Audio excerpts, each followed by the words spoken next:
Olá pessoal, tudo bom? Aqui é Tadeu Porto mais uma vez, estamos no nosso último episódio de uma série muito especial que o sindicato pensou, que é a série Petroleiros para Sempre. Nós conversamos com petroleiros e petroleiras da categoria aqui do Norte Fluminense, com o objetivo de poder preservar essa memória que é tão preciosa para todos nós, para a nossa categoria, e também poder bater um papo, conversar, mostrar um pouco da vida dos nossos petroleiros e petroleiras. Tivemos a oportunidade de ser recebidos e muito bem recebidos em casas dos nossos companheiros e companheiras filiados e filiadas. E hoje nós estamos também numa casa muito especial, que é a casa do seu Hamilton, que está aqui comigo. Grande companheiro, grande parceiro, e hoje nós vamos bater um papo muito legal com ele. Obrigado. Tudo bom, seu Hamilton? Tudo bem. Como estão as coisas, querido? Eu queria agradecer você pelo cafezinho, tá maravilhoso. Inclusive, já vou pegar mais um pouquinho. Mas enquanto isso, para a gente começar o nosso programa, eu gostaria de começar com você da maneira que a gente começou, conversando com outras pessoas, que é querendo saber quem é o seu Hamilton, afinal. Como que foi a infância, como que cresceu, quais são esses valores que você carrega há tanto tempo, que você gostaria de deixar para a gente, para a nossa prosperidade? Bom dia a todos, né? Tadeu, eu acho que aqui, essa casa aqui, ela resume essa infância aí. Eu nasci nessa casa aqui há 63 anos atrás. Então, aqui meu pai é falecido, minha mãe já é falecida, veio a falecer com 57 anos, aposentou com 56 e faleceu com 57 anos, era professora. E meu pai morreu há 10 anos atrás, faleceu 10 anos atrás, né? E era escriturário do INSS, inclusive. E aqui eu nasci e aqui começou toda essa jornada minha que até estou vivo até agora, graças a Deus, por mais de risco que eu já passei, né? Que a gente realmente escolheu essa profissão de eletrotécnico, que é a minha profissão principal desde garoto. E a minha formação foi aqui, o primeiro grau aqui mesmo perto, né? Que no Jardim São Benedito, na escola que nem existe mais, no Santo Inês. Eu acho importante colocar essa formação, porque quando essa formação, a partir que eu for relatando a você aqui, você vai entender um pouco também do que é a Petrobras da Bacia de Campos. Sim, certamente. Né? Aí dali em 69, em plena ditadura já ali do Costa e Silva, eu fiz a prova de admissão para o Liceu de Humanidades e para a Escola Técnica, para o Ensino Ginasial Industrial. Sim.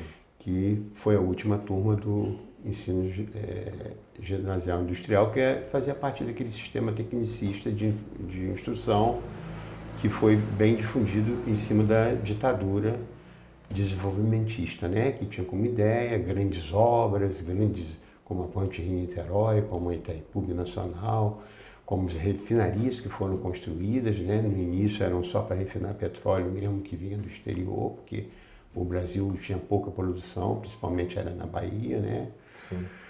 E aí o que acontece? A gente ali era preparado para isso. Então eu ainda cheguei a estudar aqui nas oficinas aqui de fundição, serralheria. A gente tinha um turno que a gente saía daqui 6 horas, acordava, 7 horas a gente tinha que estar se apresentando, muitas vezes na parte da manhã, na parte das oficinas, e na parte da tarde, na parte educativa mesmo, que já era a antiga escola de aprendizes artífices da Nino Peçanha, mas que já tinha mudado para o nome de escola técnica. Que já mudou vários nomes, Escola Técnica Federal, depois Cefet. É o IFE. E hoje IFE. Então, e era a escola... Chegava a chamar Nilo Peçanha. A escola de aprendizes artífices, né? Lá antes, lá da década de 50, até meu pai estudou nela. Que legal. Então eu cheguei a pegar esse finalzinho, como outros também, né? Que talvez foram entrevistados, mas ou que estão participando com a gente no sindicato. A grande maioria não está no sindicato, mas estão sindicalizados muitos, mas a gente sabe que já estão a maioria toda aposentado dessa leva, né? Que entrou ali a partir de 78, 79, né? Então, voltando um pouco, esse ensino tecnicista talvez é interessante porque poucos depoimentos tá em voga aí sobre ele. Sim. Então era um ensino já preparado para se trabalhar praticamente 12 a 11 horas diárias, então você entrava às 7 horas, só saía às 7 da noite. Nesse momento foi construído aquela escola técnica ali, mas só o primeiro prédio onde tem uma caixa d'água grande e o ginásio, que é um ginásio modernista, né, de concreto e vidro, muito interessante, que vem lá de 1922. Quase ninguém observa isso, mas se olhar o ginásio da escola técnica, que é o IFE hoje, é um ginásio que já foi inaugurado em 70, né? Até a inauguração a gente teve o GBEM aqui, participamos tudo. E já vai aí, já 70, né? Já vamos aí a 53 anos, né? Então você vê que ele está moderno ainda, né? Se você olhar ele, você, como construíram isso naquela época, ele levou um tempo de construção, né? Então ele faz parte de um sistema modernista, aquelas salas altas, hoje já é verticalizado, né? Que é a parte lá do prédio novo, depois teve os auditórios. Então, voltando um pouco lá para trás, então aí essas oficinas depois vieram para um prédio que é anexo ali ao ginásio, né? Que é grande, que tem ainda, se você entrar lá hoje você vê muita, né, tornos antigos, né, tornearia, então a gente fabricava peça, fabricava martelo, fundia, fazia fundição, fazia no barro a peça, o molde, depois fundia. Aí meus amigos ali que estariam, o Luciano Vaz, né, o Genilson, o Peninha, que já se faleceu também, que, né, faleceu novo, engenheiro da Petrobras, o Siniquinho, o Jamilzinho, né? Ou muitos hoje que hoje às vezes não está com a gente, está em outro grupo político, mas não pensam, mas não importa. Naquela época estava todo mundo ali. Cada um também tem o seu salário, vai virando, pode virar um pequeno burguês, fazer um comércio, uma boutique, achar que é dono de alguma coisa e esquecer a consciência de classe dele, que ele começou ali indo de bicicleta, era um bicicletário. A gente tinha carro, os carros eram os Mercury preto, antigo, né, que era um táxi muito mal. Tinha bonde em Campos, tinha o trolleybus, né, funcionava dessa forma, né? E a gente ia de bicicleta velha. Todos esses petroleiros que você vê ali, tudo andaram de bicicleta velha, com pneu furado, um levando o outro. Que legal, coisa que talvez não está contada. Então é bom ter essa memória. E ali a gente passou ali aquele ginásio industrial, né, que era como se fosse um serviço mesmo. No final do ano, inclusive, a gente ganhava um dinheirinho que vendia aquelas peças todas e tal, martela, essas coisas todas, e outro tipo de peça. À noite, muitas vezes, fazíamos a piscina, né, o basquete, né, tínhamos um time bom até, inclusive, né, e muitos, cada um dependendo. É interessante que no segundo grau, quando abre o segundo grau ali, o que acontece? Campos sempre foi uma cidade que aqui a economia era agroaçucareira. Sim. Eu não sei o tempo do limite da sua entrevista, mas se eu tiver apto a estar falando, se tiver longo... eu vou te falar uma coisa, eu sou muito interessado nessa história. Então, eu já vi que de alguma maneira a sua história está realmente emaranhada em Campos e Petrobras. Eu acho que a gente pode extrair muita coisa. Mas de fato a gente tem um teto, se você quiser considerar. Eu posso estar adiantando dentro do limite, então tá bom. Então o que acontece? Campos ali tinha essa aristocracia da cana-de-açúcar, que eram os usineiros, né? Que tinha umas 15, 16 usinas, era a produção. Ao mesmo tempo que a gente entra ali naquele segundo grau, que também entrava às 7 horas, só saía às 6, 8 horas da noite, há o descobrimento da bacia de Campos. Coisa que o Lamego, o Alberto Lamego e outros pesquisadores da Bélgica, antigo, lá há 70 anos, já sabia que tinha petróleo, né, que era uma bacia sedimentar, realmente tem toda a possibilidade de ter muito mais petróleo em outros estratos, né, pré-sal, pós-sal e quem sabe pré-pré-sal, e depende do tempo, né, dos organismos. Mas a gente aqui é um local propício e isso já era estudado. Mas aí vem, ali eles fazem ali, conseguem com um poço ali onde é garopa, a descobrir o petróleo. Nesse momento a gente também está estudando, então a gente está tendo conhecimento, a gente está vendo, era o jornal, era a única forma de notícia que a gente tinha, era o radinho, né? O jornal, televisão aqui em casa só foi ter em 1970, né? Então não era qualquer pessoa que tinha acesso a uma televisão. E aí o que vem? No segundo, quando a gente está no segundo ano, vem, porque lá tinha um CIE, que você chegava no terceiro ano, era um sistema de integração escola-empresa que ia, a maioria dos que se formavam, ou ia para o Amapá, daqui de Campos, ou para a usina de açúcar, para trabalhar, para tanto muitos petroleiros que vieram na primeira leva foram pegos na usina de açúcar de Campos. Olha só, que interessante. Né? Como Mariano, Ricardo, Valtinho e outros. Se você for lá, poxa, vários desses aqui foram trabalhar em usina, que trabalhava e tinha todo o conhecimento industrial de usina e serviria ali para serralheiro, para qualquer coisa que a Petrobras estava contratando aqui, que era geralmente profissões, capataz de produção, contramestre, mestre, inclusive até a nomenclatura da época medieval, né? Mestre, contramestre, capataz, isso se remete lá a 1400, 1300, na época do início do pré-capitalismo, e ela manteve isso por muito tempo, né? Mas era uma empresa que mantinha, antiga, né? Como a Siderúrgica Nacional.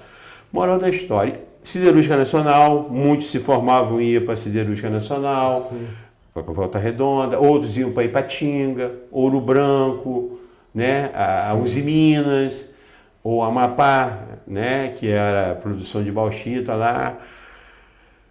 Depois veio a Fiat, veio em Belo Horizonte, montou a Fiat ali na década de 70 no meio, foram muitos trabalhar na Fiat em BH, foram até para Roma, muitos, aí vislumbrava aquilo, a gente não ficava em Campos, ou era a usina, que era um salário mínimo, no máximo, um mês salário mínimo, ou melhor, salários fora. E ali em 76, 77, vem ali na sala de aula, eu lembro como se fosse hoje, chegando um burocrata da Petrobras, né, com um terno direitinho, junto com o diretor e tal, Gilberto, o falecido Gilberto, e falando, gente, aqui a Petrobras vai se instalar por aqui por perto, a gente não sabe ainda se vai ser em Campos, havia a possibilidade de Campos, né, ou Macaé, mas ela está em Vitória. E a gente está recrutando aqui na eletrotécnica, ali na minha área na mecânica, mas vocês não estão formados ainda. Então vocês vão fazer um curso de 1 ano, por aí, uma coisa assim, ou em Aracaju, ou em Salvador, em alguma base nossa. A produção da Petrobras naquele momento, se era 200 mil barris, era muito. Sim. Para tanto que eu entrei ali em 84, eu tenho um plástico de 500 mil barris. Eu tenho um plásticozinho dela que eu recebi de 500 mil barris em 84. Então, lá em 78, 79, a gente importava tudo praticamente. Então, acho que é aí que vem esse protagonismo que a gente está deixando e perdendo agora nos últimos 10 anos para cá, né? Com esse ataque neoliberal, a gente tem que fazer essa reflexão depois. Sim. Tipo assim, se a gente chegou na autossuficiência, estamos jogando fora isso em um mundo hoje que a energia a gente não pode estar com a energia na mão dos outros como estava 40, 50 anos atrás. E não por coincidência na guerra que está, com a energia no centro da guerra. E coisa que a gente viveu lá atrás e tem nessa consciência nossa aqui guardada. Sim. Então ali pegou essa turma, aquilo ali, a gente até ficou meio assim, não vai se formar no técnico, tal, não sei se depois eles se formaram, receberam o diploma, o que seja. Eu optei, no meu caso, né, a concluir o ensino técnico, né, como outros também, né, e eu também não tinha nem idade, porque os que já tinham 18 anos, que estavam mais atrasados, foram os que puderam fazer essas provas para ser captados, e outros foram captados nas usinas, porque o concurso era amplo, então era uma continha mesmo, era provinha de matemática 2+2, bem simples mesmo para levar, para tanto muitas pessoas só com o primeiro grau já era admitido.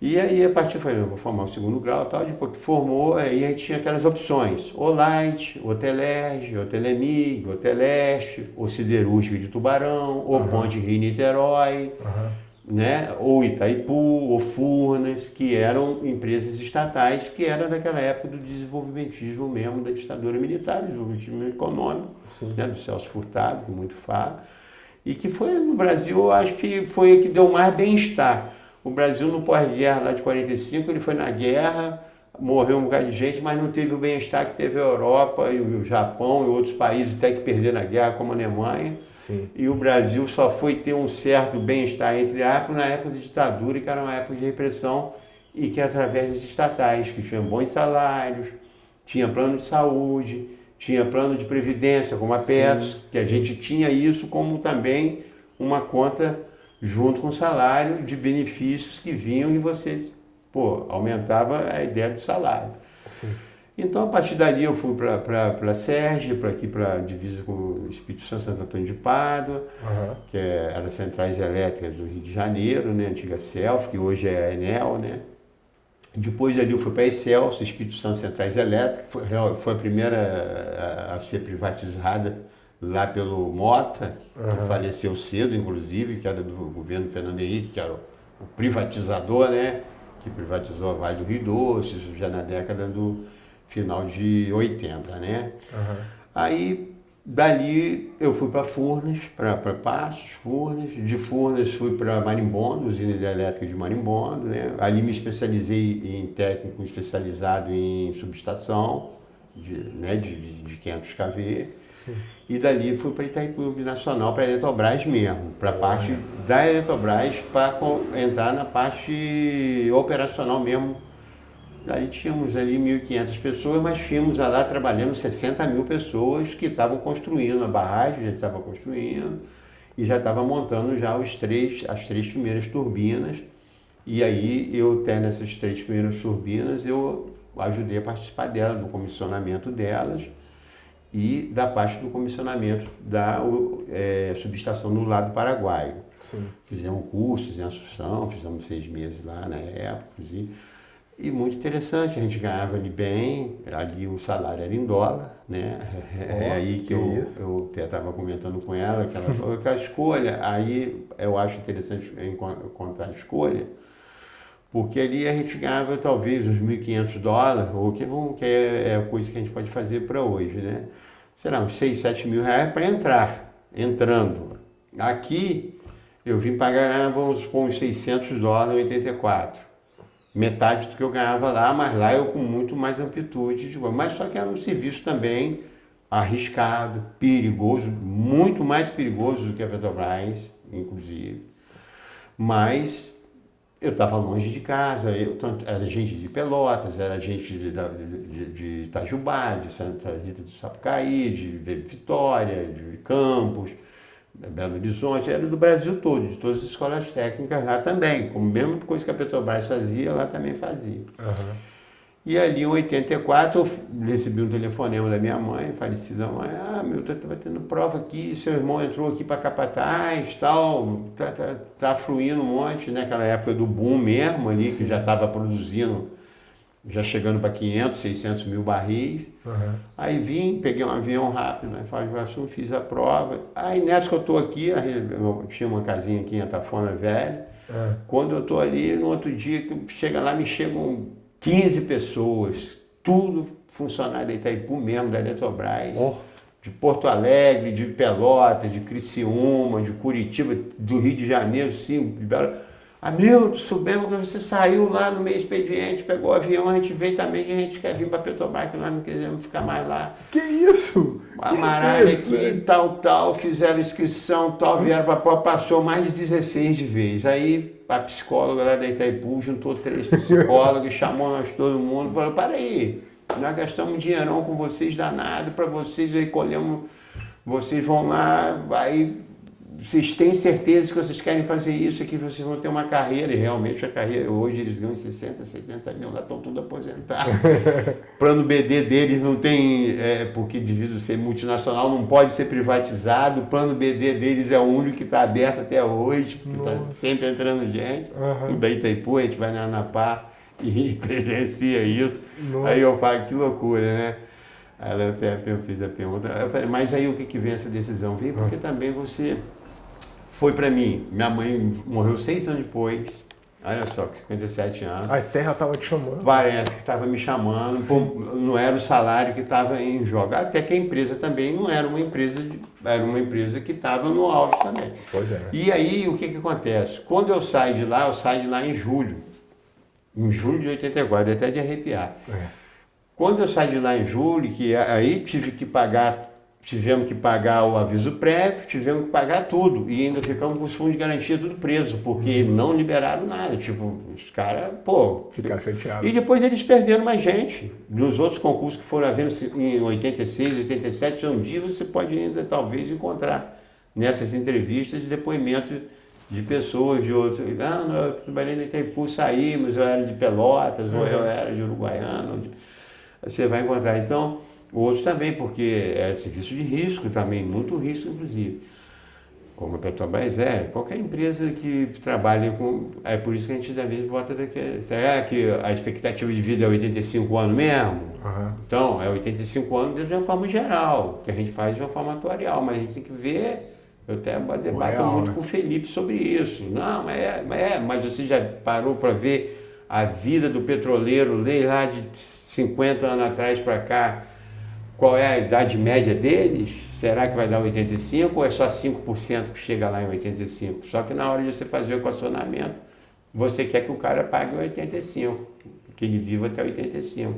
Então está faltando dinheiro para a conta matemática atuarial, que são os PED, como está acontecendo aí, né? E se der bobeira, vai um atrás do outro e vai ficar devendo e com patrimônio, né? Porque ela teve um ganho agora, ontem estava no site, de 7,72%, de 110 bilhões, foi para 125 bilhões, e ao mesmo tempo ela está botando um PED de 2021 para a turma de 5%. Pois é. Então aquela ideia de 4,5% mais IPCA de 11%, ninguém vai conseguir isso hoje em dia em lugar nenhum. Isso era lá no passado, quando a gente tinha investimento em autoestrada, em barragens, em hidrelétricas, em aeroportos, infraero e tudo. Era uma gama que até a ideia do Lula seria mais ou menos isso agora, mas vamos ver até onde ele está preso nisso e até onde isso anda. Talvez na Ucrânia ande, que tem que recuperar aquilo tudo. Pois é. Talvez lá vai ter um estado de bem-estar lá, né? Nós temos que recuperar tudo aqui, porque foi tudo bombardeado. Então, voltando à conversa, a gente entra ali nessa conjuntura em 84. Eu chego, o que acontece? Quando eu chego para fazer o curso ali em Ibitiba, que aí o que acontece? Dentro desse interim, é escolhida em Ibitiba como sede da Petrobras ali já em 80, né, por ali. Então se forma, ela também era pequenininha, né, quando eu entrei era pequena, só foi se aumentando, né, com o tempo. E o que acontece? Ali aquela loucura toda, aquele monte de gente, você talvez não pegou isso, mas você encontrava todo mundo ali, um fazendo curso disso, outro fazendo curso, outro para embarcar. Eu mal chego na mesma semana que eu chego, o enxova pega fogo. Gente. Eu tinha que me apresentar na outra semana. Olha a ironia do destino. Aí nós, naquela turma toda de 30 para fazer o curso, mais ou menos uns 16 eram lá da Itaipu, desse curso de 30. Aí a gente entra em questionamento. Puxa vida, cara, nós vamos ter que... Aí já vem um falando que Pampo tem gás de enxofre, outro de tal, e enxova pegou fogo, aquele cenário todo. Aí vieram fazer a cobertura jornalística, aí vão lá, bate no monte lá de São Pedro de Aldeia, cai o helicóptero também, uma coisa puxando outra. E aí a gente... nós temos que fazer o curso de 4 meses aqui, e depois vai cada um, 2 para Garopa, eu fui para Penha 2, outro foi para Garopa, outro foi para Pampo, ninguém queria para Pampo, aí né? Os caras, vou sair de lá, aquele negócio todo. Mas vamos embora, tomou a decisão, vamos embora. Aí a gente está na conjuntura ainda do final do João Figueiredo, né? Então a conjuntura ainda era uma conjuntura de ditadura um pouco, o homem andando a cavalo e falando. Moral da história, entra o Sarney, entra, né, uma hiperinflação, o salário vai se corroendo todo, aí pensamos lá, a gente tinha um salário em dólar lá, agora que o nosso salário está sendo corroído a todo momento, aí em 91 ali, a gente faz aquele acordo do artigo 41, 42, que aí, a cada vez que a inflação chegar a 10%, a gente tinha um reajuste, então dava uma folga, de 2 em 2 meses tinha reajuste. E aí, os bancos cheios, aquele alvoroço todo. Mas ao mesmo tempo, para mim, eu estava aqui. Estava aqui perto da praia, estava aqui na região que eu nasci, de maritimidade, fora daquela continentalidade lá dentro de Foz do Iguaçu, que é 700 quilômetros, né? Tem suas belezas naturais, tem suas coisas, mas é muito diferente uma pessoa que sai daqui para ir trabalhar lá. E no final das contas, falando em termos de serviço, a gente teve um momento muito difícil, principalmente a partir de 86, que há essa crise monetária. Essa crise monetária afeta também a Petrobras, afeta não só o salário da Petrobras, mas afeta todo o movimento econômico do Brasil. Sim. Aí entra plano Funaro, plano Bresser, plano isso, plano aquilo, e a gente, sem saber lá dentro, também sofrendo nesse sentido. Ainda ideia de sindicato, que é até interessante, não se tinha um sindicato, a gente está sindicalizado ao Sindipetro RJ. Sim. Aí a gente começa a conversar lá dentro, porque há uma pressão, começa-se também a descobrir o Campo Nordeste, que aí é grande, então há uma dissolução. Tipo, me tiram de PN 2, que tinha 5 ou 6 operadores, e só deixa 3. E manda para garopa. Entendeu? Põe aí para poder ir jogando, porque ela também não estava podendo fazer concurso. Que já entra o Fernando Henrique ali naquela ideia, já como ministro de Sarney. Fernando Henrique não entra em 94, ele entra lá em 92. Né? O próprio Collor 89 já entra com o neoliberalismo, já entra tosando, já entra com a tesoura, então já entra em 89. Então o que eu falo com você, 88, 84, 88, 89, a gente já tem uma outra conjuntura. Sai daquela conjuntura militar, entra o Sarney, Tancredo morre, né, um dia antes, tal, ali começa a ver aquela crise, a década perdida, né? A década de 80, portanto é considerada a década perdida. E ali entra o Collor, que vai ser impeachado em 92. Ele entra para quebrar, é só general, é almirante, é só patente alta. A lá o governo passado. Sim. O mesmo movimento, usineiro, lá de Alagoas, então é tudo gente de família de aristocracia, né? Então entra, nesse momento, a gente sente isso. Sente porque a gente sente o quê? 3 geradores, hispano suíço, só funciona um. Os outros vão sendo canibalizados. 3 motos geradores de emergência, só funciona um no barbante. Você está entendendo? Então tudo Aí entra o Cheplat, que era o chefe, um engenheiro de 23 anos para comandar toda essa turma que tinha essa experiência já toda, de vários lugares. Aí o cara chega e começa, no meu caso, me tirou de um camarote, me botou embaixo de onde passa o helicóptero, que era um deck auxiliar. Ali dormia 8, 9 e de 6 horas, 7 horas da manhã começava a pousar o helicóptero com aquelas turbinas em cima da gente, balançando o camarote todo. Quem que aguentava? 3 dias sem dormir. Enfermeiro desembarcando com camisa de força.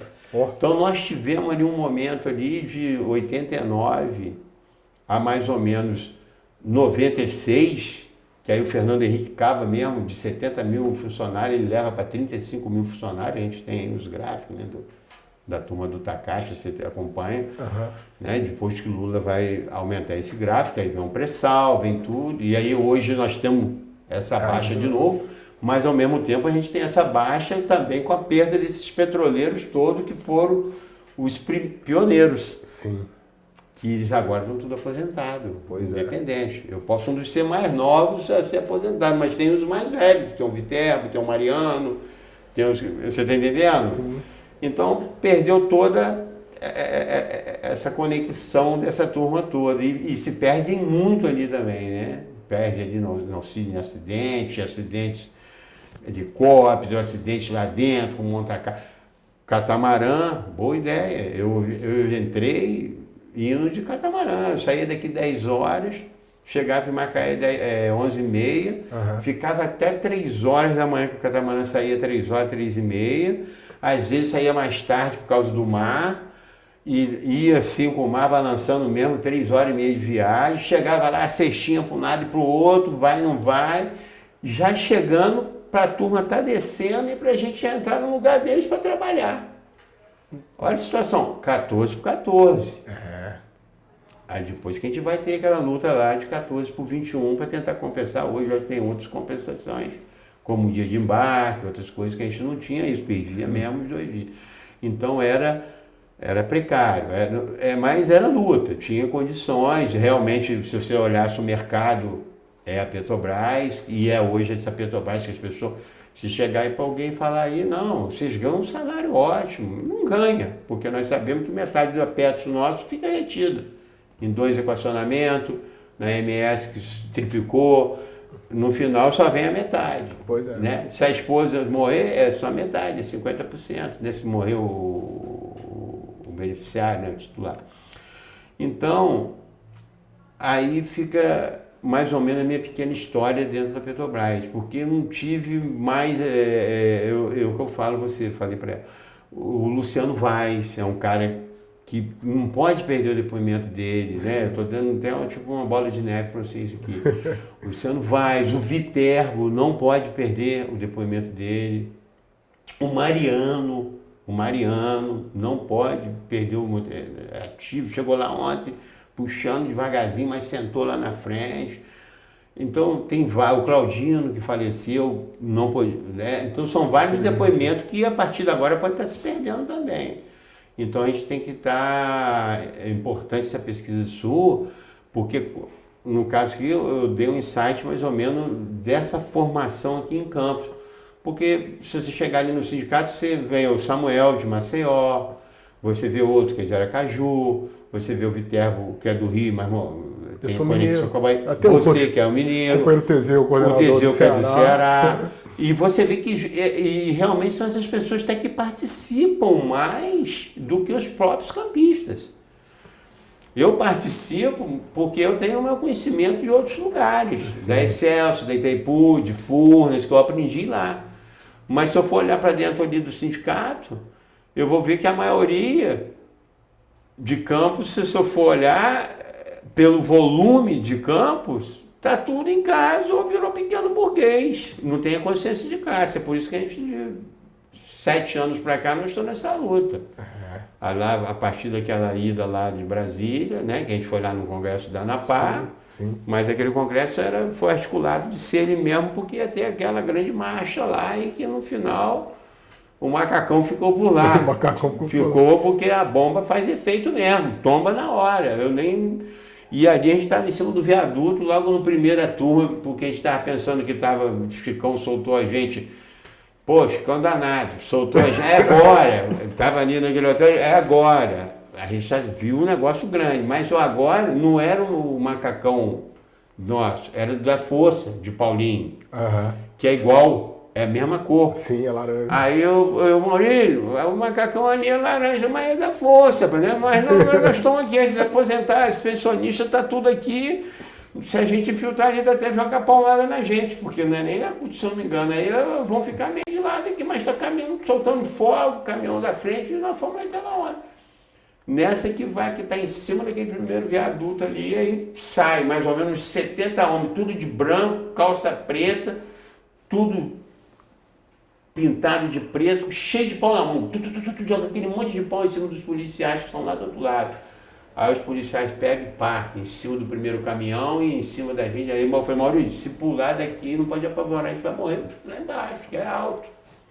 Aquilo ali é um viaduto. Ali eu falei, não, nós temos que ir recuando, moleque com criança do MST, e daqui aquele gás só foi para dentro já daquele gramado, e ali você tomba mesmo. Nós temos uma imagem histórica, inclusive, do coordenador nosso, o Marcos Breda, que nessa... Bredinha. O Bredinha, né? Nessa mobilização, caiu no chão, recebeu bomba. Vamos pedir para a galera da edição colocar nesses momentos, talvez a fotinha dele, se a gente conseguir achar, né?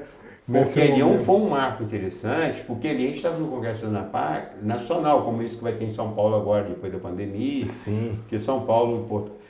São 3 lugares importantes de previdência privada. Isso é bom até a gente estar aqui relatando aqui. Sim. São Paulo, Porto Alegre em primeiro lugar, Porto Alegre, Belo Horizonte e São Paulo em terceiro. Esses 3 lugares. Olha. Campos acaba tendo um protagonismo agora, a partir do Chicão e falecido Tunico, que acabou associando a molecada toda ali, a turma toda da Anapar, e acabou a gente tendo um fluxo de Anapar que a gente acaba tendo um protagonismo ali dentro. Que interessante. Que é o Norte Fluminense, como foi comentado antes. É um lugar do interior, de um sindicato que se fortaleceu e que temos que ter cuidado para não se enfraquecer. Por isso que é bom, importante estar buscando novos associados, principalmente no Porto do Açu, que é aqui que vai ser, porque eu tive na mostra do Feira de Saber ano passado no IFE, minha menina está fazendo arquitetura lá, e conversei no stand do Porto do Açu, e o negócio deles é grande, é tudo, é eólico, térmico e gás também, e por todas, gás que é feito e gás também em forma de gasosa. Sim. Eles têm todo um sistema de abarcar e é condominial. E não, eu participei na época da geografia e da engenharia ambiental, participei na construção ali, acompanhei. E eu acho que, como eu já vi que vocês estão fazendo uma assembleia ali, eu até achei interessante, comentei, estão fazendo assembleia já no Porto do Açu, quer dizer, o Porto do Açu, porque não há nada que a gente possa pensar, eu não sei se Itajaí está funcionando, se fecharam em Itajaí, mas podem fechar em Mitiba, podem fechar ali, na limpeza pode fechar, não, para que a gente está mantendo isso aqui? Comanda do Rio, comanda de outro lugar, comanda de casa, com teletrabalho, o 4.0 acabou. Nós estamos mantendo isso aqui para quê? Vamos vender isso daqui, entregar qualquer coisa.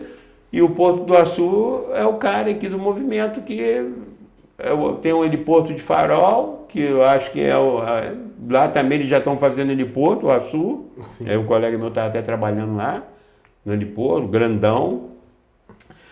E o sindicato aqui, a tendência é que tenhamos vocês que estão com a safra de Teseu ainda, que é essa safra de vocês, que eu acho que é mais ou menos a última, né?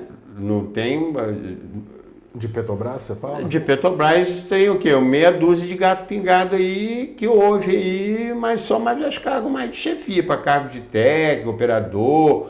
Essas coisas que estão se fazendo de teletrabalho vai sendo mais automatizado e hibernando. Ontem eu vi também o gráfico do Takashi, que eu nem sabia que estava aquilo tudo, aquele monte de plataforma hibernada, garopa, penha, tudo que eu trabalhei, penha 2, garopa, não funciona. P37, vai ficar já foi uma das maiores produções. E precisa tirar aquilo de lá, porque pela lei ambiental, aí eu entro pelo estudo que eu tenho, do conhecimento, pela lei ambiental, você colocou aquilo ali, você recebeu a rima para aquilo ali. Se você vai descomissionar aquilo, você tem que desmontar aquilo. Aquilo está preso lá embaixo. Quanto que gasta para desmontar aquilo? Então, aí veio aquela ideia. Um novo mercado. Veio a ideia do Takashi. Não, a empresa tem que ser de energia. Então, a empresa também pode aproveitar essas plataformas fixas que ela tem, tirar as torres, tal, aplainar elas. Nós temos turbinas menores hoje de potentes e jogar ali de forma que elas recebam, cada plataforma fixa dessa faça uma produção boa de energia, né? E aí, como diz Tonhão, é uma energia que a gente não tem muita mobilidade porque precisa de bateria ou linha de transmissão para poder logo estar entregando e tal, mas sempre tem jeito para tudo, né? E é legal também poder trabalhar numa nova maneira de gerar energia. Não, isso já está conhecendo. Pega a nossa criatividade. Portugal está fazendo isso, está botando torre, bota a torre dentro do mar, entendeu? Até a energia do mar mesmo, das ondas do mar, está sendo utilizada como forma também de geração de energia. Isso eu tive acesso, né, no mestrado, eu tive acesso a esses estudos, né, de outras fontes alternativas, né, principalmente a solar, e eu terminei em 2010, você vê que a solar e a eólica, no gráfico pizza nossa lá, era uma coisinha assim, eu olho o gráfico pizza agora que dá na televisão, tá desse tamanho a solar e a eólica, então olha a forma que está crescendo e que eu estudei ali 10 anos atrás, que era uma coisinha miúda, então... A Petrobras tem que ser adequada. Está virando agenda de soft power brasileiro que tem ido para o exterior falado, olha, aqui no Brasil nós estamos um passo na frente na energia verde. E nós temos também, além disso, temos o álcool, que pode ser feito de milho, cana e outras coisas, que é um país tropical, que já está no carro. Alguns carros nossos, tudo já tem álcool, se a gente quiser, se quiser rodar só álcool. Já está na gasolina comercial, porque já parte já é álcool. Já 25%, quase 30%. Né? Você, não, acabou o petróleo, fechou tudo, a OPEC falou que não vai ter gasolina. Não, vão andar menos, mas nós temos condição de... O biodiesel que agora ganhou um outro nome, né, que é diesel verde, né? A ideia de sendo reciclado. O álcool para também jogar para a bateria, né? Que é aquela ideia, acho que é do nitrogênio ou hidrogênio. Eu acho que aí a Petrobras tem que começar a pensar nesse sentido.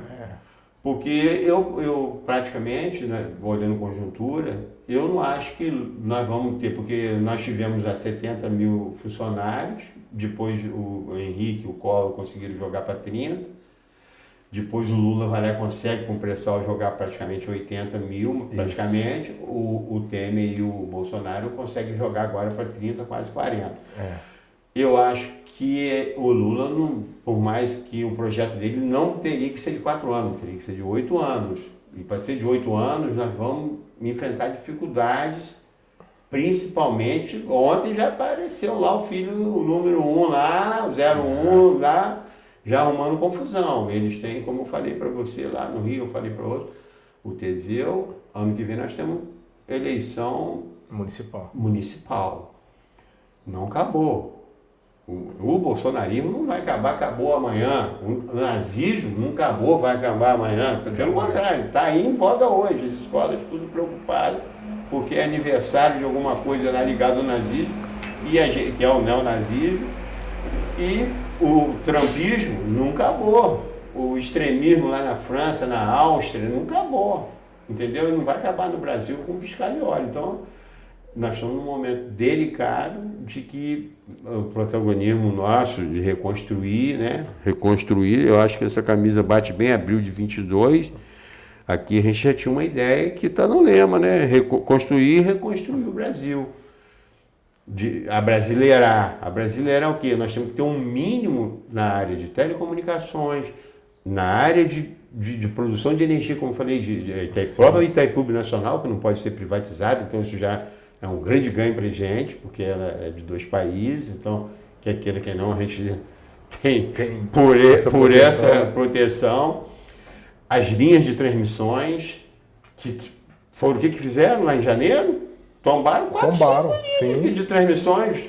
Não foi nenhum guerrilheiro. O seu Hamilton, no próprio 8 de janeiro, na noite mesmo, eles já começaram... Onde que eles começaram a ameaçar?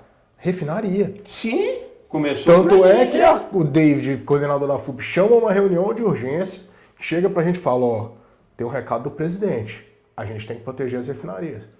Como que a gente vai fazer? Não sei, mas não pode deixar se alastrar.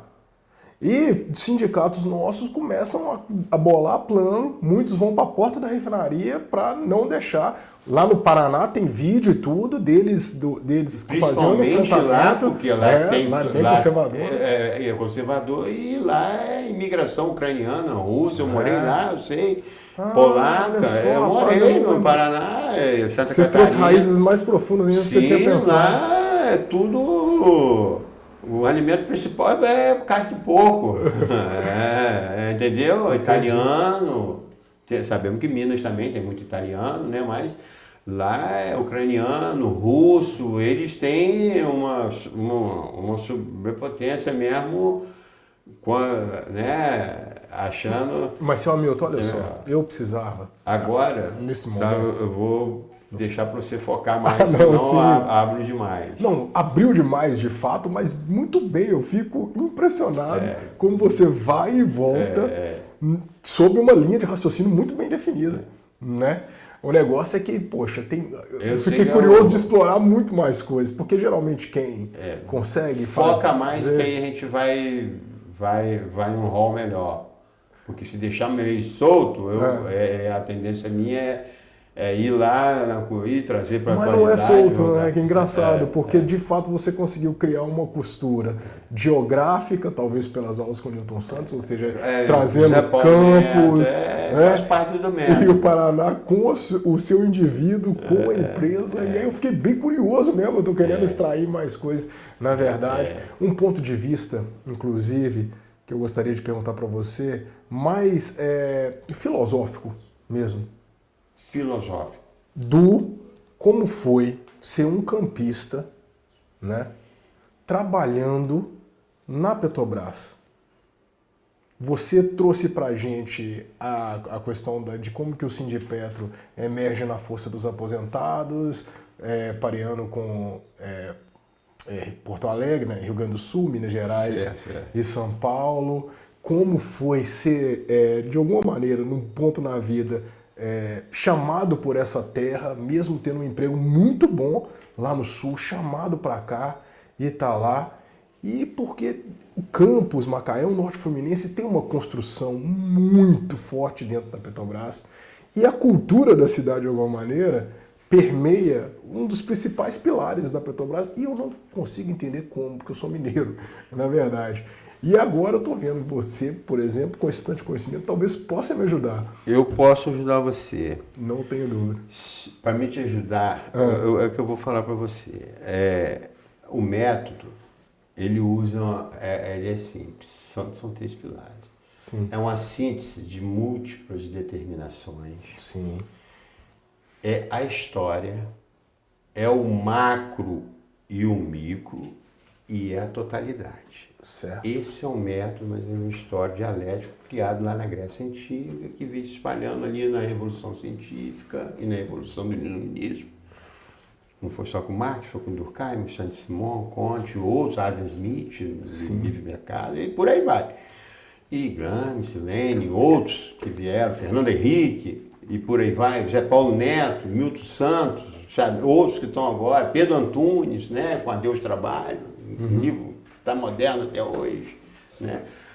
Então, Campos, aqui em Campos, isso eu posso dizer a você porque é de estudo mesmo, né, de conhecimento, e às vezes está de pouco em boca, né? Você já ouviu em Campos que tem um livrozinho aí que fala dos principais dialetos de Campos, Cabrunco, coisas que só falam aqui, tacô, enxugador, coisas aqui. Por quê?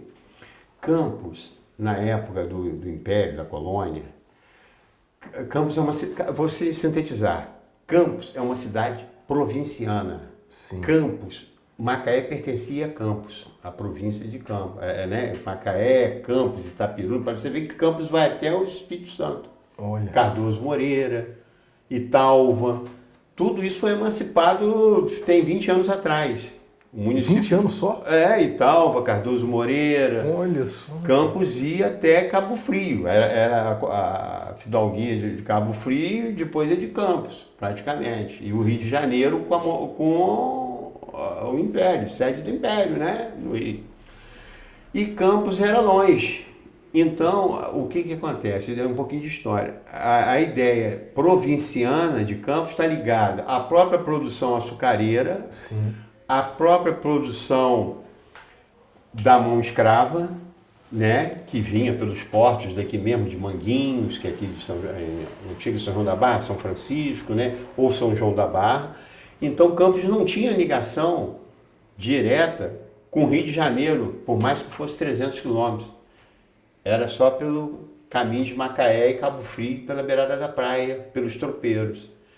Então aqui foi uma cidade que cresceu muito. Você vê, se você olhar em Campos e pegar o José Carlos Pinto, eu tenho até esse livro, Campos tinha 300 mil habitantes quase no final do século XIX, era a quinta cidade, era Salvador, Recife, Rio de Janeiro, São Paulo e Campos, para você ver, tinha 20 e poucas... Eu sei que é a primeira cidade a ter energia elétrica, né? Sim, então aqui era como se fosse um centro.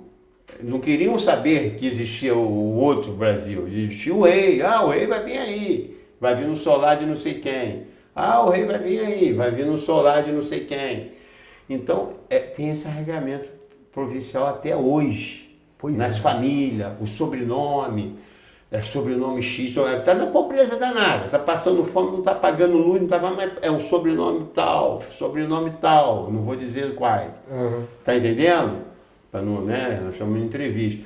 Mas por quê? Porque teve relevância no passado, entendeu? Foi usineiro, mas faliu, mas hoje se acha como um burguês. E é esse cara que está contra a gente, que é trabalhador. Então Campos nunca teve... O Sindicato de Trabalhador de Campos e de Trabalhador de Usina é uma portinha ali no centro da cidade, que só vive fechada. Quantos mil trabalhadores de usina teve isso daqui? Mas não tinha contribuição sindical que eles davam, mas o sindicato não funcionava para ele, funcionava para os plantadores de cana, para os donos de usina. Então por isso que quando o Takashi chega lá em Macaé e fala, Londrina, Maringá e Campos tiveram 80% de votos a favor do candidato X. Não surpreende, né? Você entendeu o que estou dizendo? Entendo. Estou entendendo. E é um colégio eleitoral de 300 e poucos mil eleitores que está dentro aí dos 20 maiores colégios do Brasil. Não, e essa força, de alguma maneira, vem para dentro da empresa. Quando você estava falando na entrevista, por exemplo, não, porque chamava de capataz, é uma coisa mais medieval. Eu tô assim, é medieval, mas parece muito com o que a gente vive hoje. Quando você vai estudar, quando eu fui estudar lá do Centro de Gestão Escolar na FAETEC, eu fiz na FAETEC, aí ali eu tive acesso à leitura. De que no século XII, século XIII, começa a se montar as corporações de ofício, que é mais ou menos uma ideia de sindicato, mas daqueles primeiros sapateiros, artesanais, artesões, que já começa a ter um tear de fazer o tecido, mas também de forma mais mecanizada, não tão mecanizada, só vai acontecer no século XVII, XVI, né? Nas revoluções industriais que vão se desencadear e até chegar em 19. E até hoje, com a 4.0, né? Com a do final do século XX, que é a tecnologia da informação, né? Que vem para a gente com esses computadores, tudo que está na nossa mão. E aí o que acontece? Campos é uma cidade assim, de provinciana. E ela essa indústria vem para cá. E acaba, talvez, eu acho que era isso que essa essência que você talvez esteja querendo até buscar, e você consegue ver isso se você fizer um contraponto, conversando talvez com Samuel, por mais que seja das Alagoas também, que é um lugar também provinciano, que é da aristocracia da cana-de-açúcar, mas tem uma vivência maior, ou você de Minas, ou outro que venha do Rio Grande do Sul, ou que venha da Bahia, que venha de lugares maiores, centros maiores, como Rio de Janeiro, Niterói. Então você consegue fazer uma diferenciação. Eu, na minha ideia, eu tenho um leque maior, justamente porque eu tive contato com várias pessoas, tipo lá na Itaipu, no comissionamento, era sul-africano, sueco, Broboveri, Siemens, era tudo importado. Então ali só tinha gringo, a gente tinha que era 2 brasileiros trabalhando com 10 gringos. Mais ou menos a Petrobras também teve esse momento, que eu cheguei lá trabalhando, principalmente no Suíço e tal. Mas eram 1 ou 2, um belga, um tal, um francês, que seja. Mas lá não, muito mais. Entendeu?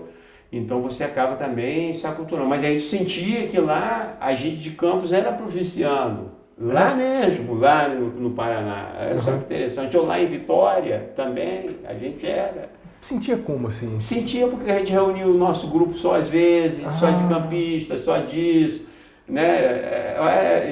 As conversas nossas começavam a falar as palavras que a gente usa aqui, cabunco, bicho isso, enxugador, essas coisas todas. O que é isso? O que é isso? Coisa de campista e tal. E tem essa mãe até hoje. Campista nem fiado, nem à vista. Isso não é nascendo nada, não. A gente escuta muito nas plataformas. Isso tem 100, 200 anos. Isso não é de agora, não. A gente, mas eu acho um pouco até injusto. Talvez hoje a meninada não tenha mais ideia disso. Mas a minha geração tem essa ideia de... Não é que tem campista em todo lugar do mundo. Pelo contrário, tem personalidades e pessoas que... Não, o Nilo Peçanha foi o primeiro presidente negro do Brasil. Nós temos o companheiro Zé Maria Rangel, que é considerado um dos maiores sindicalistas da boca do Lula. Isso. Né? Veio aqui de Campos. Veio de Campos. Né? Não é pouca coisa. Estudou comigo também. José de Patrocínio, uma das grandes lideranças do movimento negro. O Antônio de O Rangel? O Antônio Rangel, nós estudamos juntos, fizemos ginásio junto lá. Mais ou menos o que você quer dizer, que eu acho, é que a Petrobras aqui, ela ao chegar aqui, como eu contei aquele início ali da escola técnica, pegando aquela turma, foi uma nova opção que veio fora daquela produção tricentenária da cana-de-açúcar. E a própria Petrobras vai pegar os principais contramestres, eletricistas, torneiros, serralheiros da Petrobras, vão ser trabalhadores das usinas daqui. Pessoas que tinham muito mal um ginásio, mas tinha toda a teoria, toda a prática da usina, de fazer a refinagem da usina, que na final você está refinando lá também, está extraindo e está refinando. As ideias dos processos é meio parecida, com elementos diferentes.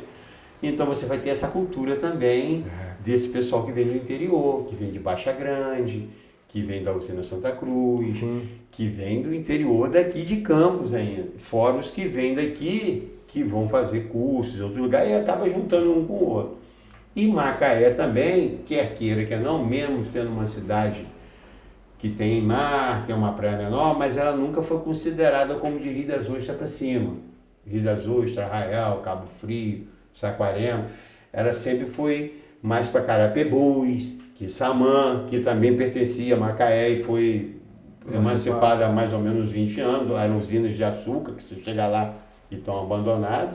O meu medo, eu até falei no sindicato ontem, é que essas plataformas, porque fica caro o descomissionamento, virem essas usinas abandonadas. Olha só que coisa... Mas aí, olha só que coisa interessante para a gente pensar junto, né? O sindicato dos usineiros, como você colocou, já é a portinha pequena, mas o sindicato dos petroleiros norte-fluminense já foi uma outra coisa. Não, dos usineiros não, dos trabalhadores. Trabalhadores de usina, desculpa. Os usineiros, eles têm já a união. Tinham, porque agora é só um. Praticamente só tem um usineiro em Campos, é o vice-prefeito. O vice-prefeito de Campos é o usineiro de Campos. Ele é dono da usina Sapucaia que está parada. Qual é o nome dele mesmo? Eu esqueci. É o... Pô, me fugiu agora. Frederico, que era dono da Coagro. De Cabo Frio ali, que tem uma... né? Frederico. Ele é o único usineiro de Campos. E por unido destino, o filho, o pai do prefeito... Quando entrou para ser prefeito aqui, veio para combater os usineiros. Porque ele garotinho. Porque ele pegou a onda da Petrobras indo. Ele começou a ser prefeito na onda no início, no mesmo tempo que a Petrobras veio, ele veio na onda combatendo porque ele podia, porque os caras que trabalhavam ali estavam sendo requisitados o melhor salário, um nível bom, diário em Salvador, Aracaju, carro novo, trocando de carro. Olha só o movimento, concessionária funcionando, boutique, shopping abrindo, aí o cara vai virando um pequeno burguês também. Sim. Ele vai esquecendo a consciência de classe dele. E hoje esses caras estão aí, estão aposentados. E se a gente chegar lá no sindicato, mas nosso sindicato está forte, porque a gente também tem as pessoas, aí entra o protagonismo de quem?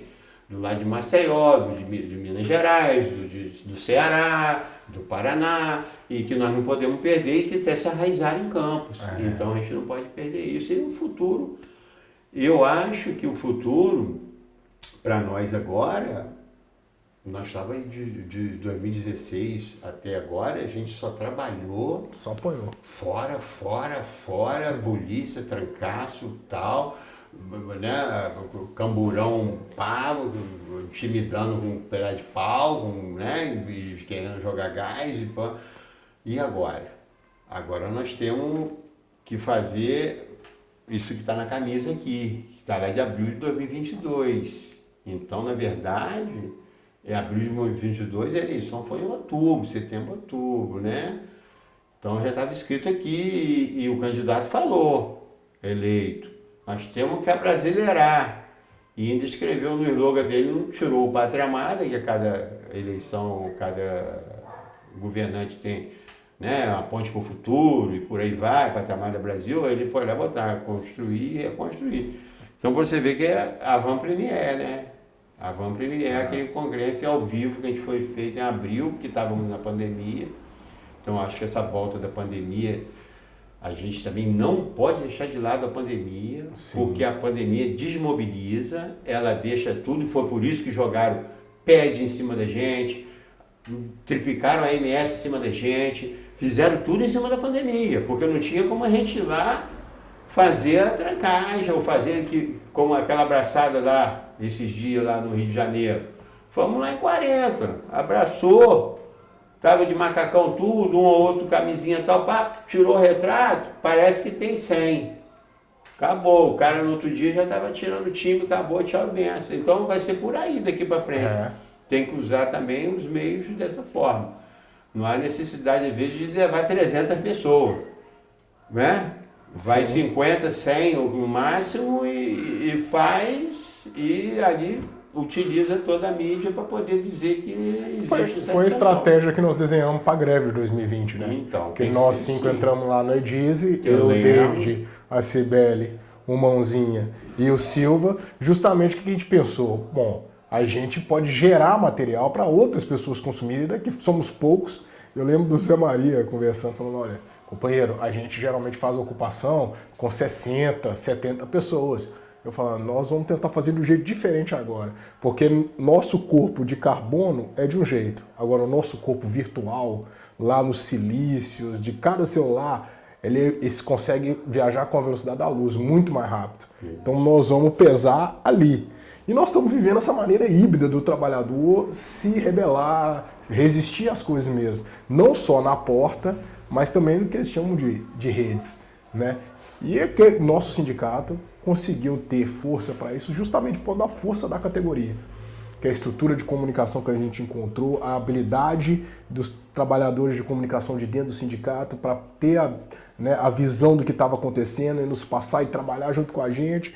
É uma coisa muito legal. Eu vou dar um exemplo assim, eu tenho 2 irmãos petroleiros que são aposentados. Um aposentado com nível superior, né? E o outro topado em nível médio, né? Todos dois, o do superior está pegando empréstimo para pagar a retificação do imposto de renda agora. Pegando empréstimo, né? O cara está lá, era meu. Falei com você, por quê? Tinha um padrão de vida. O trato não era esse. O trato era que esse momento fosse um momento de tranquilidade. E aí talvez isso também está fazendo a gente se unir mais, né? Sim. Os aposentados pode ser também o flash, o foco de resistência. Porque só vai ter aposentado, como eu falei você, 11 mil do não repactuado aposentado, 1.400 e 400 trabalhando, que vai se aposentar agora esse ano, já está lá, mas já deu estar aposentado para o INSS. Sim. E o outro 33 mil, com mais ou menos uns 2 mil trabalhando. Aí tem vocês do PP2. PP2 é aquele negócio, você faz sua poupança, você contribui mais ou menos, rezar para quando vocês forem receber, que é a hora que ficar maduro isso, tem o dinheiro lá, né? Tomara. Mas vai ter que ter uma mudança, né?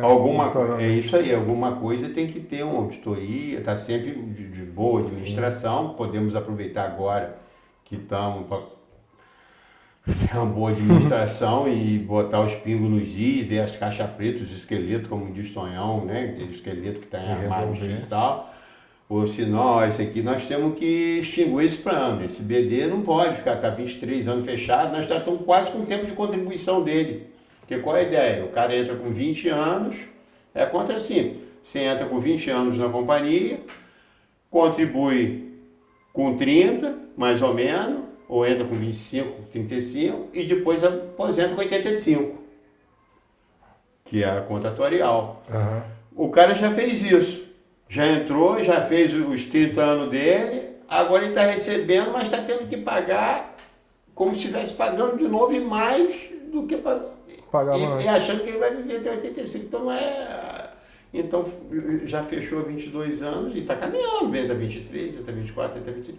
Então eu acho que esse grupo de trabalho de vocês lá, como teve aquele GT, eu estava conversando com o Tonhão, um seminário, elogiar o seminário também, independente depois se tiver mais perguntas, não tem problema. Geralmente a gente tendo um pouco mais de conhecimento, acaba falando mais, né? Isso mas tá certo. Mas eu acho que é por aí mesmo, para a gente também... Sem dúvida, seu amigo. Não é Estamos aqui para extrair mesmo. O seminário que foi feito em Caparaó foi um seminário que tivemos quase 100 pessoas lá. Teve pessoas que foram lá e que muitos nem participavam aqui do nosso sindicato. Teve gente do Rio lá também, deu até foram lá 3, 4, mas foram, conseguiram debater. No final foi feito, o Tonhão está de parabéns, não sei se foi ele ou um grupo que fez, a roda de leitura de Paulo Freire, fez 4 grupos, que eu acho que isso tem que estar com vocês, que estão na ativa, em época de fazer acordo coletivo, a gente está negociando usar essa roda de Paulo Freire. Olha, porque essa é a melhor forma de você extrair de cada umzinho e fazer a roda rodar. Ali, eu até depois falei, Tonhão, você botou um tema para cada um. É porque a gente não teve tempo. Da próxima vez, é um tema para cada um, depois roda o tema. Faz aquele tema voltar para o outro grupo, outro. Que aí você faz a roda toda. Que aí não tem como dizer que a maioria pensou assim, assado ou dessa forma. Porque você vai ter ali uma síntese de cada depoimento daquelas pessoas. E eu fui mesmo relator de uma roda dessa. Então, não consegui sozinho, mas juntei 3, 4 pessoas, o Viterbo e o Paulo Roberto, a esforço. Falei, não, me ajuda aqui. Vai sintetizando aqui. Esse está igual a esse está igual a esse. Então me dá aqui, vão resumir isso, esse elimina, esse aqui está igual, aí a gente conseguiu. Aí bota o meu, calma que vai estar, tem que. Vai aparecer todo mundo aqui, vai dar um resumo de uma folha, mas vai dar esses folheiros todo aqui, vai virar uma folha. Mas, seu Hamilton, a gente... Tá quase na hora de vocês ir embora. Temos que começar a caminhar para o final, e nós, como a primeira pergunta é uma pergunta também mais geral, fiz para outras pessoas, nós também temos uma pergunta de encerramento, que eu sei que a gente consegue extrair muita coisa de você com essa pergunta, então eu queria aproveitar a oportunidade de já fazer com você, que é o seguinte, seu Hamilton, para você, o que é ser petroleiro para sempre? Se você puder compartilhar com a gente, o que você falaria? Vou até pegar um cafezinho para apreciar com gosto. A camisazinha aqui do Congref, né, que a gente participou, quer dizer, eu já aposentado, mas tive a oportunidade de estar lá no Congref. Poderia no próximo Congref eu não ir, mas ir outro, não tem problema. Mas que tenha sempre espaço para alguém estar indo, porque é uma forma também de pertencimento. E digo a você, o espaço da reunião dos aposentados ali, que essa reunião dos aposentados ela já existia antes da administração do Tonhão. De 20 anos, do Chicão. Já tinha antes? Tinha antes. Não sabia. Era só na salinha onde trabalha a Simone. Só para você saber, não trabalha a Simone ali? Sim. Simone, a salinha lá que a gente entra e tem um cafezinho e tal. É Simone, né? Que trabalha ali. Sim. Ali, na gestão anterior, que eu acho que era do Chico, do Francisco, porque ali é o seguinte, teve o Surgente, dali nasceu o sindicato em 96, por aí, tal, mas teve uma ideia de reunião de aposentado. Só que ia meia dúzia, porque não tinha quase ninguém aposentado ainda. Aí eu posso até mostrar a você que ali em 98, 2000, por ali, não tinha muita gente aposentada, né? Sim. Então era ali meia dúzia. Não tinha também muita divulgação. Temos que dar o palmatório, né? O voto. Vocês chegaram num grupo com uma boa intensidade. Sim. Vocês que vieram entrando na década de 2000 e assumiram o sindicato, vocês deram uma intensidade grande de comunicação, e usando também as mídias, que acabou essas mídias também vindo, que vem o Windows, vem toda essa coisa aí no final ali do século XX para o início do XXI. Exato. Então vocês tiveram a divulgação e tal, aí cara de ver o Tonico e o Chicão com duas intensidades boas, e que eles têm que estar, a foto tem que estar, e que talvez essa vai ser a foto de petroleiro para sempre, porque sem essa reunião do sindicato, dos aposentados, em Macaé, principalmente em Macaé e Campos, porque aqui ainda tem a produção. Mas se você chegar lá no Rio, a gente foi agora lá na Petro, o Sindipetro RJ é uma portinha. Logo ali na Rua dos Passos, ali você entra ali, é uma portinha igual o sindicato do usineiro aqui. A portinha está fechada lá. Sim. Pode ver que não tem ninguém lá dentro. Você está entendendo? Estou entendendo. Mais ou menos isso. Então, aqui, devido às demandas nossas serem muito maiores por ser uma produção em offshore, principalmente, e calhou de dar esse insight do Tonico e do Chicão, e que eu tive a oportunidade de conhecer em 2013, né? Que eu naquela época estava estudando, não participava muito. Eu cheguei a vir nessa reunião do aposentado ali, uma vez para pedir um negócio lá, sabe, um negócio de um troço ali, no final da... Mas tinha meia dúzia de dias, mas tinha. Eu achei interessante que tinha, mas vai falar com fulano não está aqui hoje, tal, não. Vocês fizeram uma sequência, toda quarta-feira tem, toda quinta-feira tem isso, tem aquilo, tem a transparência, quarta-feira que vem vai ter a prestação de conta, aí vai vir e tal, vamos prestar conta. É isso que faz um governo, um país... Uma democracia interna muito democracia legal. Funcionar, é isso daí. Então, se você fala de pertencimento, digo a você que o pertencimento meu é muito maior agora do que quando era funcionário. Olha só. Posso te dizer isso. Que interessante. E digo a você que outros também. E muitos que não estão participando ali achavam que quando eram funcionário era o rei da cocada preta. Vê se você está encontrando. Mas viraram pequeno burguês, montou uma boutique para mulher ali, montou um comércio ali, comprou um boizinho ali, uma fazendinha ali. E aí ele acha que mais uma hora ele vai ver que o contra-cheque dele vai vir zerado.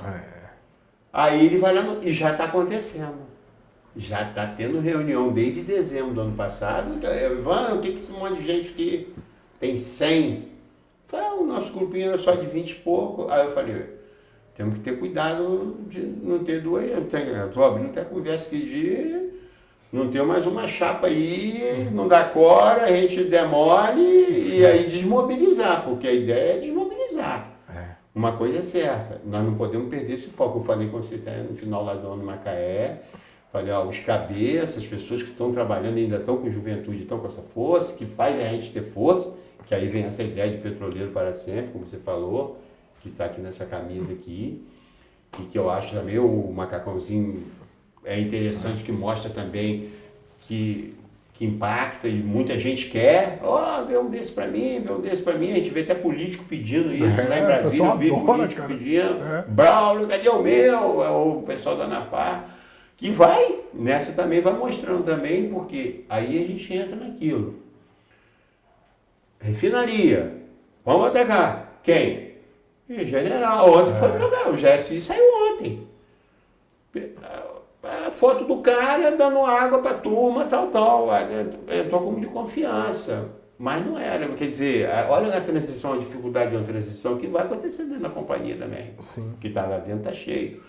Então, energia, isso eu aprendi. Isso eu aprendi dentro do curso em Furnas e Itaipu. Energia. Um país, para ser rico, precisa ter energia, educação e ter todo o sistema de infraestrutura. Principalmente sem um pedaço na mão do Estado. Não é que vai ser tudo do Estado, mas tem que ter um mínimo que o Estado, como está na França agora, que acabou privatizando um monte de coisa, privatizando, e está enfrentando a greve lá de quase um mês, lá, que muito não se aparece na imprensa, igual a nossa, quando há um problema nosso aqui, a imprensa lá de vez em quando que bota, mas o couro está comendo lá. Então você tem que ter um pedacinho de hidrelétrica, de fornecimento mínimo na mão do Estado, um pedacinho de refinaria de petróleo ou que seja também de usina, que seja, a gente sabe, está no mundo privado, né? Mas acaba o Estado também, às vezes, subsidiando muito a produção deles e pode exigir também. Telecomunicações, transmissão, né? Transmissão. Eu acho que telecomunicação e infraestrutura. Você tem que ter A artéria é R$6 o pedágio. R$6 até ali. Até a divisa com o Espírito Santo é R$6. Se atravessou para Ecovias, é R$2,70. Ali cobra R$6 nesse trecho que vai daqui até Conselheiro, Morro do Coco, pista simples, cheio de buraco, 6 e pouco, eu acho que foi para 6,50. Era para entregar esse ano. Vai entregando que vem. Não quero mais não. Por quê? Não quero mais não. Só dupliquei um pedacinho daqui a Macaé, para duplicar de lá até o Espírito Santo, levou 20 anos. E ali é 6, né? 2,50 é a mesma pista. O de lá não vai entregar. Entendeu? Aí essas explicações que a gente tem que saber. E eu vou aproveitar essa sua provocação, seu Hamilton. Por quê? Porque eu, de fato, estou indo para lá agora. Eu tenho um ônibus 13 horas para Vila Velha, que eu tenho um evento para comparecer lá. E por causa disso eu vou ter que encerrar a nossa conversa mesmo. Com muita dor no coração, porque a gente poderia ficar aqui conversando, gerando material. Com certeza vamos fazer mais. Nós vamos. A conversa que você teve, eu já tive diversas ideias para a gente levar para a gente na comunicação, essa roda freiriana. Talvez a gente ter uma possibilidade não só no Congresso, mas aqui mesmo constantemente fazer isso, gravar, extrair material, extrair coisa. E vou dar um feedback para você aqui final do seminário, muito interessante. O seminário, não pagamos um pedágio para lá. O ônibus foi, subiu, um lugar fresco, pitoresco. Tem lá no final, teve o dia da piscininha quente, quem quiser ir lá no Pico vai, é um lugar que é de turismo, até está elitizando, porque há 20, 30 anos atrás eu estive lá, era só uma vilazinha pequena, então a gente vê agora aquilo tudo de uma forma até mais, então é sinal que está tudo. Concentrou, não tem como fugir para ir em lugar nenhum, para ir lá fazer compra, para ir fazer, tem até um dia, então acabou todo mundo participando do encontro, aquele pessoal todo, no final veio essa roda, a Van Premier subendo, tivemos com o Felipe, tivemos com o Normando, tivemos com o Braulio, teve assunto de tudo em Van Premier, que veio até de Brasília, Alta Caixa, tudo fresco. Ali é um ponto-chave para se fazer um seminário, que seja da ANAPAL, que seja de vocês também, ou da FUP, o que seja, que está perto de Belo Horizonte, da 262, está perto de Vitória, está perto de Teresópolis, 116 do Rio de Janeiro, Niterói, então até da Bahia. Então você ali é um lugar de Campos, que tem um protagonismo, ótimo para se fazer e sem dispersão. Porque aí no sábado, tem um sábado lá antes de ir embora, que a gente vai sair meio-dia, que acaba diário, não acaba meio-dia, vai fechar mesmo, você tem que dormir até meio-dia, então vai lá para a piscina quente, eu mesmo fui para a piscina quente, me relaxei, fiquei 2, 3 horas naquela piscina quente, que geralmente quando a gente vai nesses encontros da ANAPAL, ou seminário, ou congresso, que a gente fica triste, estamos acostumados, ou seja, mais ainda, o sujeito fica tenso, fica... Pô, fomos ali, eu, a turma de Macaé, estamos naquela piscina quente. Relaxou, voltei, eu cheguei e falei, pô, nunca foi um seminário tão completo na minha vida. Que bom. Um point que pode ser como referência como um encontro que tiver de Sudeste, tipo Espírito Santo, Belo Horizonte, Campos, São Paulo. Que beleza. Pode servir, né? E Campos também é um lugar também que já dá para fazer um seminário, porque você pode usar o IFE, né, como auditório do IFE, que é um auditório lá, Cristina Barros. Já fizemos, em 2016 nosso congresso Roberto Moraes, estudamos junto, o Roberto Moraes nós estudamos junto, mesma turma. Olha, que beleza. Jogamos handebol junto, os petroleiros que trabalham lá, são aposentados, estudaram com o Roberto também, né? Então ali temos tem o reitor também, Jefinho também, que faz parte do mesmo sistema nosso. Então, para fechar, fico satisfeito de ter dado esse depoimento que você, e a gente está no sindicato direto e aquele negócio, petroleiro para sempre, a gente tem que angariar mais, porque, pelo que eu soube uma vez que eu fui no sindicato de Química em São Paulo, tem não sei se de mineração ou indústria petrolífera, que aposentou todo mundo. Mas diz que é um dos maiores sindicatos de lá e que foi que comprou o Porto do Açu, as velhinhas que compraram o Porto do Açu. Está até hoje funcionando um dos maiores sindicatos do Canadá, os Estados Unidos pegam um pedaço de um de outro, é todo mundo já aposentado, não sei se é da mineração, e eles lá tem que eles podem comprar ativos. Não é como a Petros, que a gente só tem 5% para ficar comprando. O resto a gente tem que deixar na bolsa. A bolsa vai a 115, vai a 103, vai a 70. Você tem que ter dinheiro líquido para pagar quando você tem um plano maduro. Sim. Vai acontecer isso no PP2 também. Quando chegar lá que aposentar, vai aposentar. Se não entrar gente agora para poder ficar mantendo a mutualidade do negócio.